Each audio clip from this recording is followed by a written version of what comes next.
সরকার পতনে আন্দোলন করা শরিক দলগুলোর সঙ্গে বিএনপি ঐক্যমত্য রয়েছে বলে জানিয়েছেন দলের স্থায়ী কমিটির সদস্য নজরুল ইসলাম খান।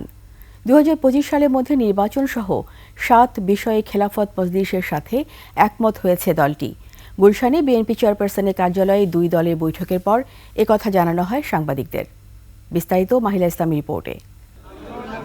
আগামী নির্বাচনী মাঠে যার যার অবস্থান মজবুত করতে ব্যস্ত রাজনৈতিক দলগুলো। মঙ্গলবার বরিশালের চরমোনাইতে জামায়াতে ইসলামী ও ইসলামী আন্দোলন বাংলাদেশের দুই শীর্ষ নেতার বৈঠক বৃহত্তর ইসলামী জোট গঠনের আলোচনাকে আরও জোরদার করে। মজলিসের নেতৃত্বে এমন পরিস্থিতিতে 20 দলীয় জোটের সাবেক শরিক খেলাফত মজলিসের সাথে দীর্ঘদিন পর বৈঠকে বসে বিএনপি। পরে বিএনপি স্থায়ী কমিটির সদস্য নজরুল ইসলাম খান বলেন, গণতন্ত্র পুনঃপ্রতিষ্ঠার কাজ এখনো বাকি। একটা অবাধ, সুষ্ঠু, নিরপেক্ষ নির্বাচনের মাধ্যমে জনগণের কাছে তার ক্ষমতা ফিরিয়ে দেওয়া হলো। আমাদের এই সারা সময়টা যে 16 বছর, বিশেষ করে জুলাই আগস্টের যে ছাত্র শ্রমিক গণঅভ্যুত্থান, তার আকাঙ্ক্ষা। আমরা বলেছি জুলাই আগস্ট, ওনারা বলছেন এই বছরের মধ্যেই, তো ঠিকই আছে, তো জুলাই আগস্ট এই বছরের মধ্যেই নাকি।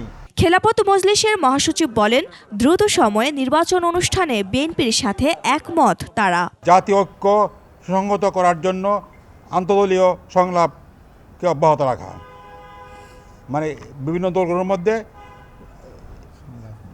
সংলাপ করতে হবে, এটা আমরা একমত হয়েছি। 2, দ্রুত সময়ের মধ্যে প্রয়োজনীয় সংস্কার সম্পন্ন করে 2025-এর মধ্যে জাতীয় নির্বাচন ব্যবস্থা করা। ওয়ালটন এসিতে ইনস্টলেশন একদম ফ্রি। এদিকে সাবেক রাষ্ট্রপতি জিয়াউর রহমানের সমাধিতে শ্রদ্ধা জানানোর পর বিএনপি নেতা ডক্টর মঈন খান বলেন, দেশে গণতন্ত্র প্রতিষ্ঠায় সরকারকে সহযোগিতা করা হচ্ছে সব দিক থেকেই। জাতীয় প্রেস ক্লাবে আলোচনা সভায় অংশ নিয়ে দলের আরেক নেতা আমির খসরু মাহমুদ চৌধুরী বলেন, সরকারের যেসব চাওয়ার সঙ্গে রাজনৈতিক দলগুলোর বিরোধ রয়েছে তা চাপিয়ে দেয়া উচিত নয়। আর কোনো স্বৈরাচার যাতে আবারও মাথাচাড়া দিতে না পারে সেই বিষয়ে ঐক্যবদ্ধ থাকার আহ্বান জানান নেতারা। মাহিলা ইসলাম, 21 টেলিভিশন, ঢাকা।